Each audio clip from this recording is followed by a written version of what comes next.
Spoštovane gledalke, spoštovani gledalci, dobrodošli v prav posebni oddaji na NOVA24TV. Nocoj se bom pogovarjal z gostom, ki prihaja iz daljne Indonezije. Je poslanec indonezijske stranke za narodno prebojenje in član organizacije sredinskih demokratov, pa tudi generalni sekretar največje samostojne islamske organizacije na svetu, Nahdlatul Ulama. Mr. Yahya, Cholil, Staquf, welcome to Slovenia and of course welcome to our studio. My pleasure, thank you. Tell me firstly about your organization. What does this name Nahdlatul Ulama actually means? What is also the goal of your organization, and what do you as a Secretary General aim to achieve? Firstly for Indonesia and then of course in the wider region. Nahdlatul Ulama is an Arabic name. It means the awakening of the Muslim scholars, which are the traditional community leaders in our society, Indonesian society. And it was established in 1926 as an effort to consolidate the community leadership in our society, to work together, strive together for an ideals of future civilization for our country. And since we have Islam as our fundamental inspiration, then it is natural that we need to also work throughout the Islamic world, and due to the reality of our current civilization, we simply have to work to the rest with the rest of the world. You have been criticized many times in your home country. Your opponents say that you are not Muslim enough, that you are preaching Islam that isn't really Islam. How do you respond to those critics? Is your agenda well received in Indonesia? Yeah, you see, we've been living this Islam, our Islam, for like 500 years at least, you know.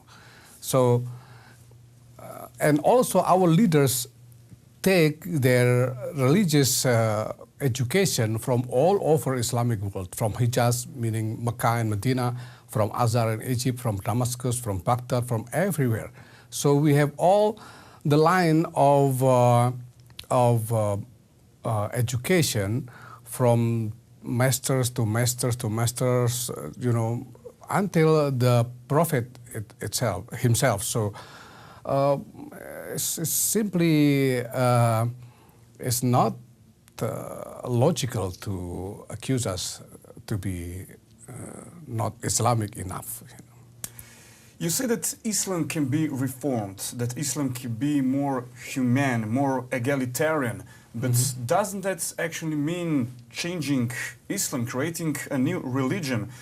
Iran had liberal Islam in the 70s, if we remember this. So did Egypt. But those two countries now practice an extremely fundamental Islam. What can you do so that your Reformation movement does not end in fundamentalist revolution?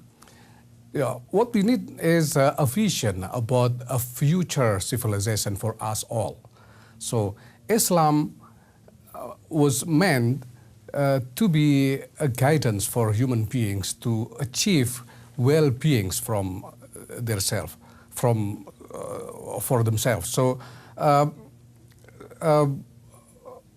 what happened in the Middle East is a historical passage that bring them into the situation that they have now.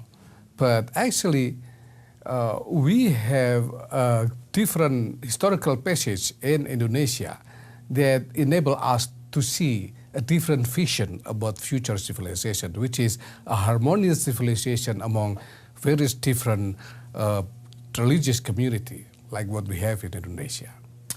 What about Sharia? It is a legal code not to be broken, but if I understand correctly, it is applied only partially in Indonesia.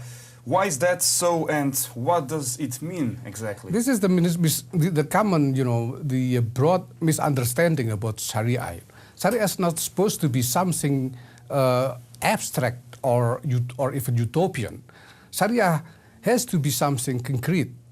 because the definition of Sharia is the guidance for human beings to achieve well-beings. So it has to be concrete, it has to be realistic, it has to be, to be seen as a fact. When you do something that in fact against your well-being, then you are against Sharia. So that's the true understanding about Sharia, I think. You have actually become known for being one of few Muslim representatives to go to Israel and work for peace between Jews and Muslims. Do you think that while Hamas is saying that all Jews must die, peace is at all possible? Can two sides who are constantly in war actually shake hands? See, the way I see it, the problem is not just between Hamas and Likud. It's not just between Palestinian and the Israelis. It's about the whole global community. Because all, the conflicts between the Palestinians and the Israelis has been, having broad ramification to the global society. So it is for the whole global society to work together in seeking solution for the problem in Palestine. So, and we have to work from the most fundamental root of the conflict, which is interaction between religions, between different religious communities, the Jews, the Muslims, the Christians. The way I see it, there has been an established mindset and behavior, mode of behavior among different religious communities there in that particular regions, which is based on enmity toward each other. We need to change that. Your words about Middle Age interpretations of Quran and Hadiths are actually very interesting. But do you believe that fundamental principles of Islam can really be interpreted differently? There is a joke in the West going something like, Islam is the religion of peace, but only if all people in the world are Muslims. So what do you say? See, again, like I said, it's about historical passage. What happened in Middle East is due to the historical passage that's been through. They've been interpreting Islam the way they did because in response to the historical reality that they encounter. So we can have a different mode of interpretation. And it's, in fact, it is possible because we did it in Indonesia. We actually did it in Indonesia. We have a different mode of interpretation about Islam. We managed to develop a peaceful, harmonious society with a very heterogeneous manner, with all different religious communities living together. Thank you. Mr. Pak Yahya, if you bring people from outside into Europe, is it not logical to try to understand how these people think? Could they also bring problems with them? Many migrants, for example, that are coming to Europe were absolutely happy living under ISIS. That's it. That's why I was talking about your capacity to cope with the problem. You need to have a clear understanding, comprehensive understanding about the nature of the problem, including the mindset of these people. Because it's not just about the economy. It's not just about adding some number of people into, larger numbers of people in your society. It's about adding some people with a different culture or different mindset, maybe problematic mindset and mentality. You have to think about the strategy to cope with that problem. So this is probably a fundamental question. If you know the problem, you know how to fight. Yes, yes. You represent the good model of civilization that accommodates different people. How do you fight back your opponents' radical Islam? You have those problems in Indonesia. See, this is why our leaders in the past established the organization, the Nahdlatul Ulama. Because this problem is not new to us. It's been coming to us over and over and over for centuries. And we've been fighting to preserve our harmonious civilization against this element of threat. So we established Nahdlatul Ulama as an instrument to raise social movement, to achieve social consensus, to deal with the problem. That we don't want Indonesia to be destroyed by these supremacists, segregative, ideas and groups. So we fight back through social movement and through any means that we have in hands to raise a campaign against this threat. There is another very important question that we have to answer. Is Islamic State authentic Islamically? Yeah, like I said, there is a medieval mode of interpretation about Islam. And what ISIS is doing is trying to impose that medieval mode of interpretation, which is obviously then become disastrous to our current global society and civilization. So that's why we've been calling for a reform in Islam. Reform means recontextualization. We call for Islamic world to realize the changing reality that we have now in our current civilization, and then come back to the fundamental purpose of Islam as a religion, which is to guide human beings to achieve their well-beings. So that's why, you see, this medieval mode of interpretation has been challenging us, Indonesian Muslims, all this time. And we've been fighting back, dealing with it. But as this is something global in nature, we believe that we need a more global consolidation to fight this. But how do you reform Islam? Is that really possible? It's possible because we did it. We actually did it. In Indonesia, we have a vast majority of Muslims with a very deep-rooted tradition and culture, who has mentality of harmonious life among different groups of religion in Indonesia. See? So, and we develop a theological discourse, a legitimate theological discourse for it. So, and if I may, I can explain that last year we conduct this international conference with various Muslim scholars from around the world in Indonesia. Coming to Indonesia, we convened them, and as the result of the conference, we declare what we call Declaration on Humanitarian Islam, which means Islam that serves the well-being of humanity. And we're talking about recontextualizing Islam, a strategy to recontextualize Islam. And we laid out 5 components of strategy. First, identification and contentment. So we need to honestly identify what is the problem. We need to acknowledge that what ISIS is doing is to impose the medieval mode of interpretation, which is problematic to our current civilization. We need to admit that ISIS have a legitimate references in the eye of Islamic orthodoxy, so that we can come to a logic that we need to change that.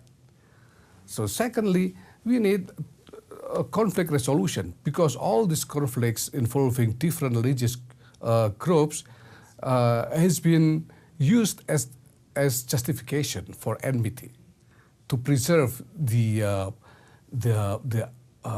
idea of enmity. We need to do that. Third, we need to generate alternative discourse on Islamic theology, which we did in Indonesia. So that we can have a theological discourse that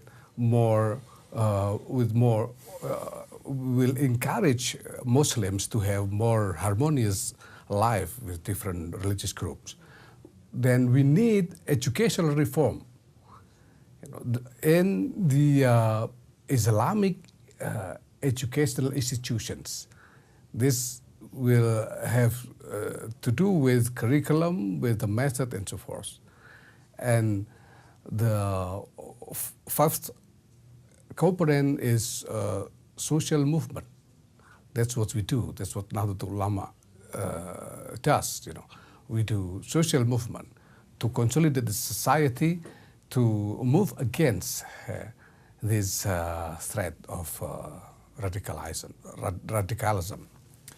Pak Yahya, we are at the end of our short conversation. You have taken steps to ensure more peaceful coexistence of humans. Can globalist elites and geopolitical superpowers also make some steps that we prevent large-scale conflicts, wars, famine? That's why I'm here. I try to reach out to people everywhere. That's why I came to Jerusalem. That's why I have works in the United States and everywhere in the world, because we need to speak with all these world leaders that we have a civilizational problem here. We need to work together to solve it. We will continue with our interesting conversation a little bit later. Zdaj, dame in gospodje, so na vrsti reklame. Ostanite z nami. Spoštovani gledalci, spoštovane gledalke, dobrodošli nazaj. Nocoj v studiu gostim gospoda Yahjo Cholila Staqufa. V drugem delu oddaje bova spregovorila tudi o ekstremizmu in pa terorizmu. Mr. Yahya, in Indonesia you have radical Islam.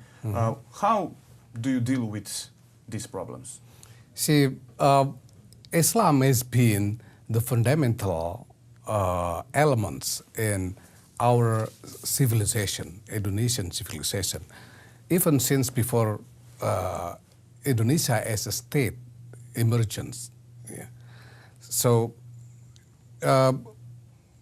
what we've been developing in our civilization is a harmonious society with its diversity. So, but now we are living in an open world where influence from everywhere can come in and influence the society, including this problem of radicalism and terrorism. So our attitude about this problem is first to preserve our civilization.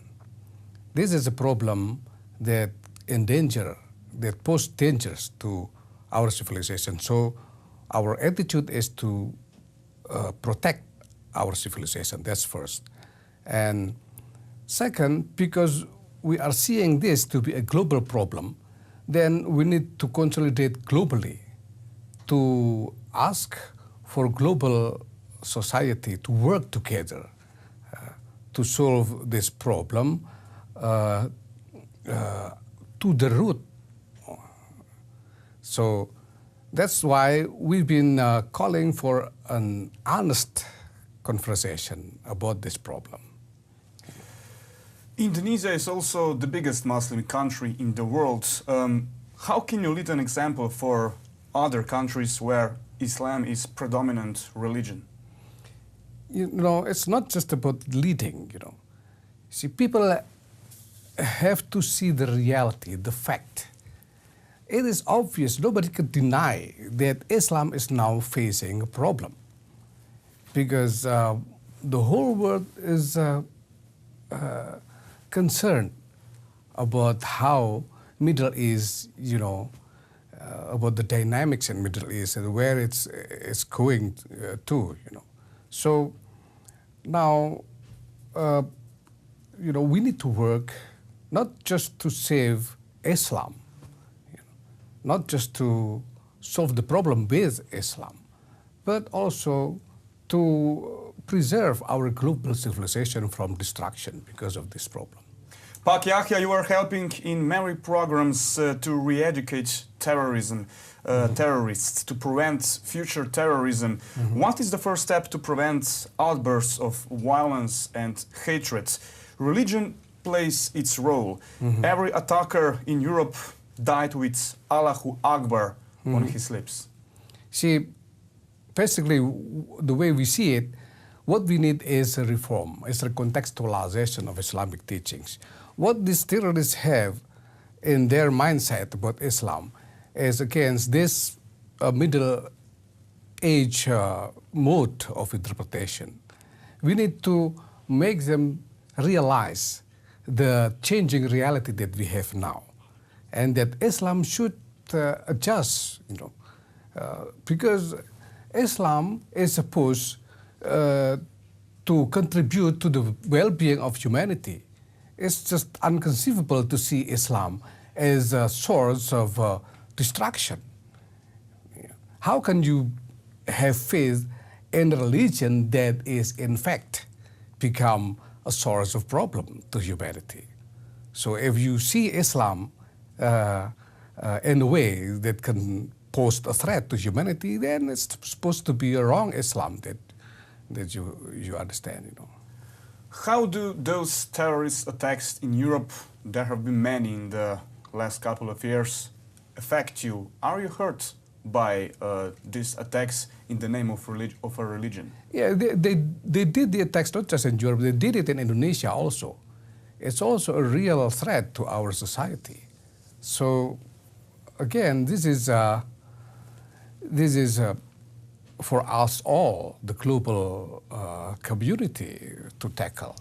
And it's not just, you cannot, you know, European, for example, or Americans cannot outsource, you know, the solution of this problem to Islamic world. No, because it concerns you.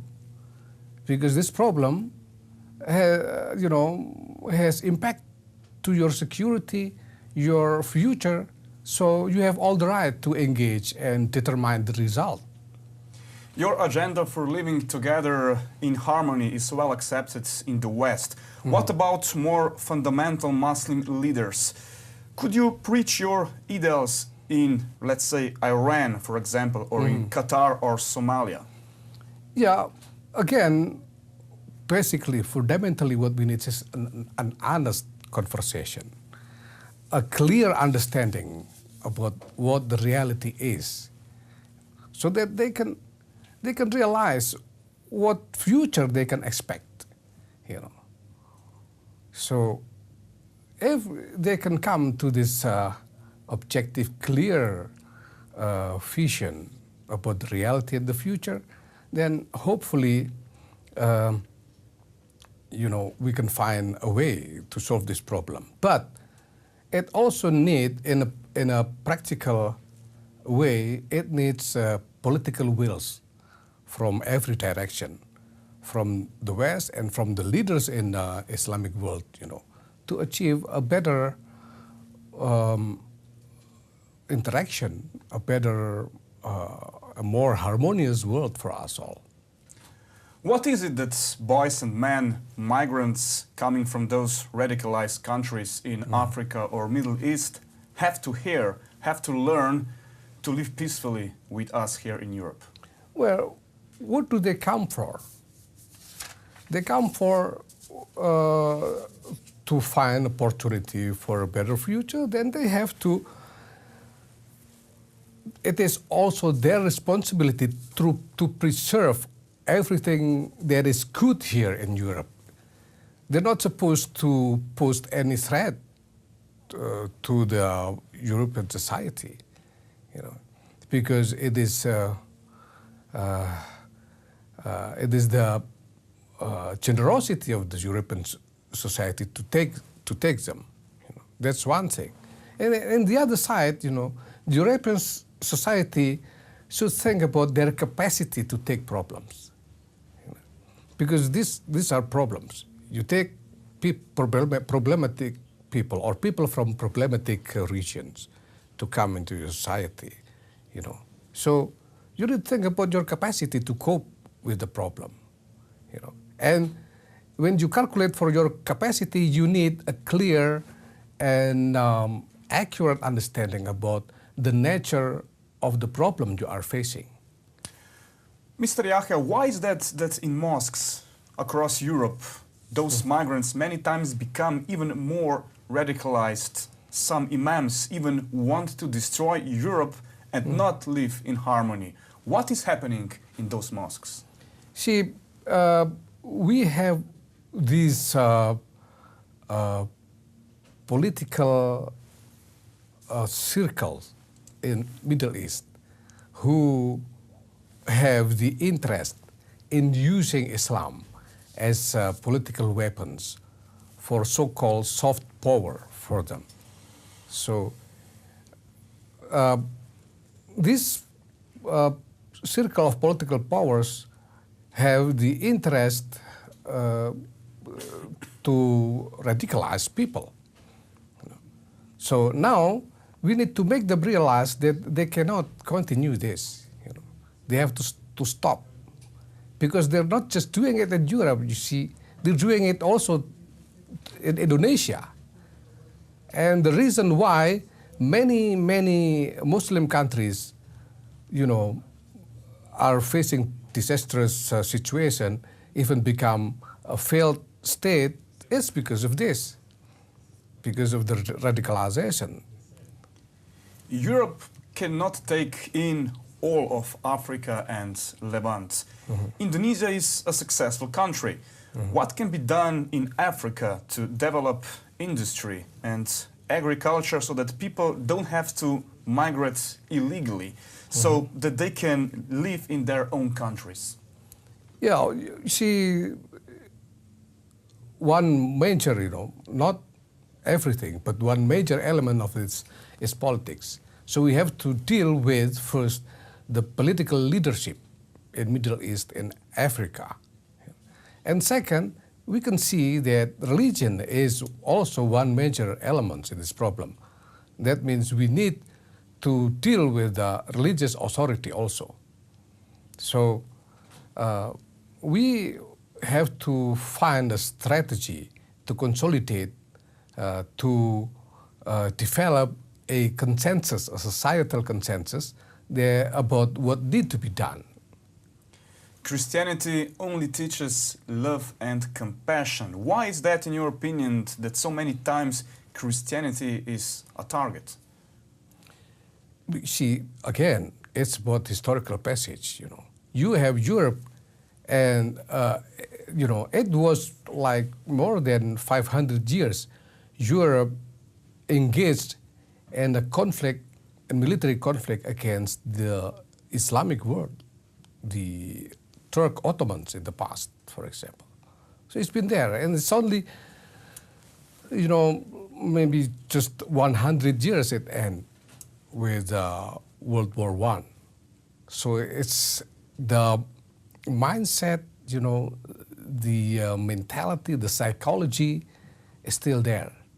Now we need to make these people realize about a different future that we can have by living harmoniously.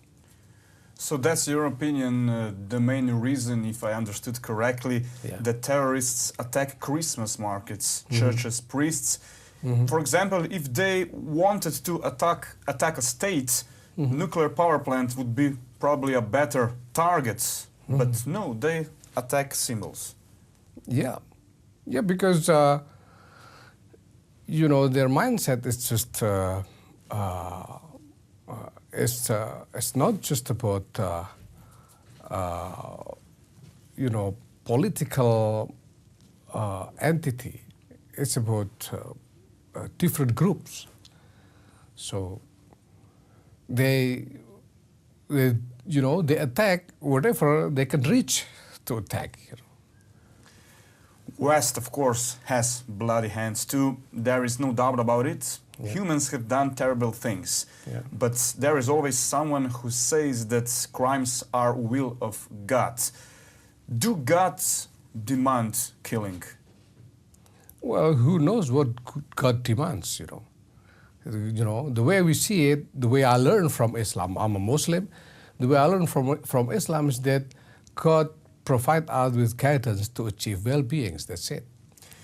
Christian God does not. Buddha does not. Some young terrorists think that Allah wants them to kill, to go to jihad.